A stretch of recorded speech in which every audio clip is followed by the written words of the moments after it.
We are at the Laboratory of Virtual and Augmented Reality Technologies. Here we design and develop 3D interactive environments, mostly used for industrial training, safety training, but also for educational purposes in schools, physics, mathematics, chemistry, how we can provide laboratory works also for students. Our basic novelty is development of interactive environments and the dynamic generation of scenarios for individuality.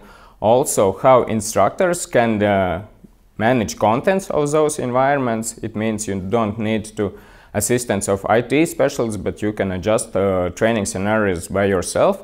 And also multi-user environments for collaboration purposes among students and trainee and also instructor. So here we can see our powerful workstations used for development 3D models and interactive contents. So this laboratory is also connected and used for motion capturing and motion tracking technologies. Here we use a lot of head-mounted displays, input-output devices for interaction with this environment. So basically you replace traditional devices like keyboard and mouse with motion capturing devices, and also most solutions where we provide virtual reality, we use latest head-mounted displays from HTC or Oculus.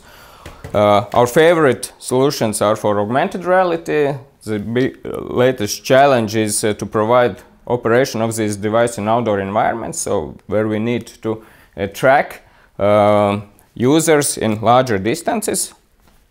So we use HoloLens 2, also Magic Leap goggles. So here we also have available tracking stations, wireless tracking stations for large outdoor environments. And to provide work of this laboratory for us, it's important also students, their career, and I'm also head of master's study program Virtual Reality and Smart Technologies, and our students spend a lot of time in this laboratory to bring their ideas in real projects. And I think this very successful approach to develop and provide development of our laboratory